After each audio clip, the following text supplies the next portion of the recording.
Hey guys, welcome back to another Alviso crit. Trying to keep the streak alive. So, as per usual, I'll be talking about a couple of key moments in today's race. This first one has a lot to do with race awareness. It's one of the most common things I see people get wrong, and it costs people the race. Really at any point in a crit, in a road race for that matter, you should know what the situation is up the road.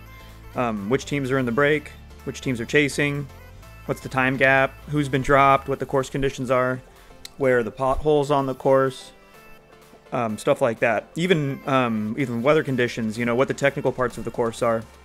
If you're not aware of what's going on in the race, there's really no amount of fitness that's going to win you the race. Well, I guess you could get incredibly lucky and end up at the right place at the right time.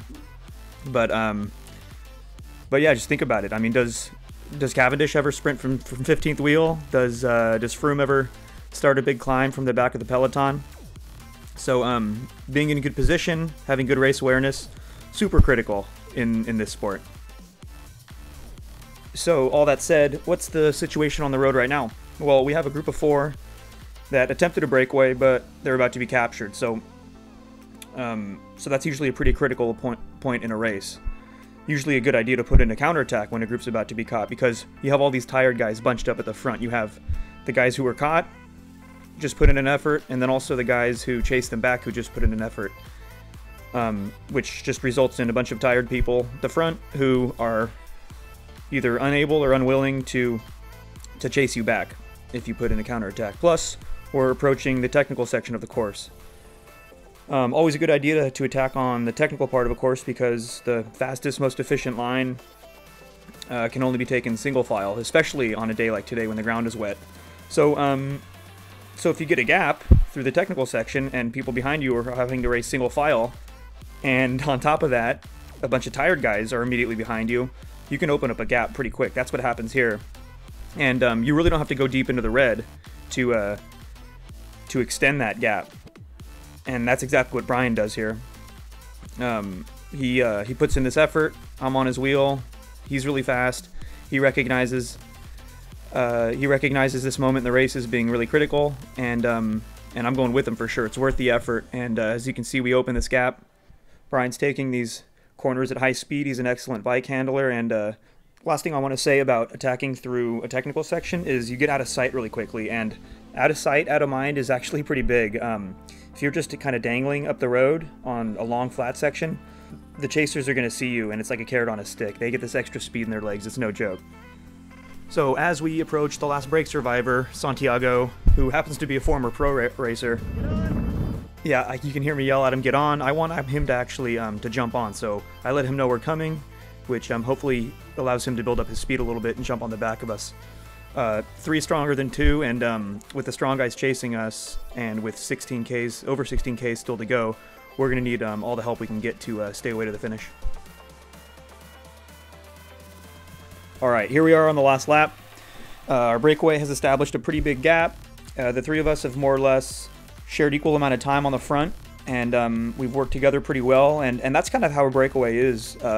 You know, even though you're oftentimes on different teams, you're pretty much working together. You have a common interest of staying away, and it's really at this moment in the race that you start thinking, well, the gap's big enough to stay away, so let's stop riding friendly. Start thinking, how am I going to win this race?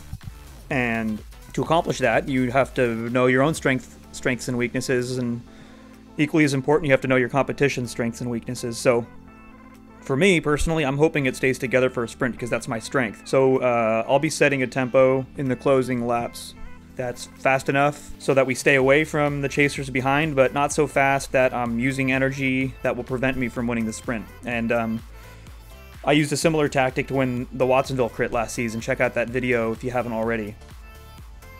I'm also anticipating some cat and mouse tactics here at the very end, because, like I said, we've established a pretty big gap, and I'm sure that those other 2 guys aren't going to want to come to the finish with me on their wheel.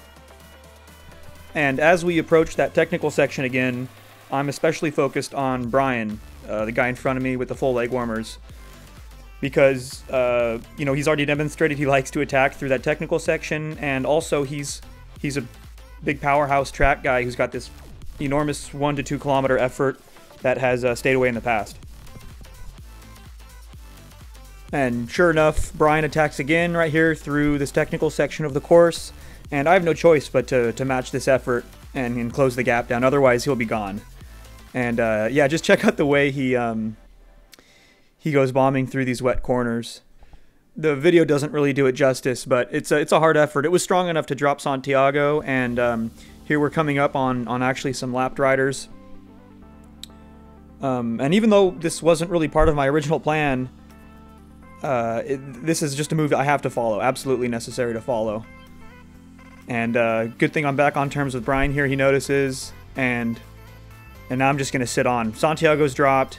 We have a gap now, it's just down to Brian and I, but Brian's just put in this huge effort, and I'm sitting in his draft, so although I put in a hard effort, it's not quite as hard as Brian, and I decide, I take a look at Brian, he's laughing, so I decide, hey, I should just counterattack now. Again, not part of my original plan. I'd prefer to go from 200 meters, but I don't really want Santiago to get back on terms with us, and Brian was pretty vulnerable in that moment, so I just put my head down.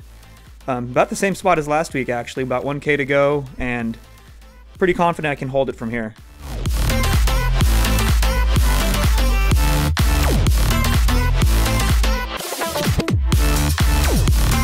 Thanks for watching, guys.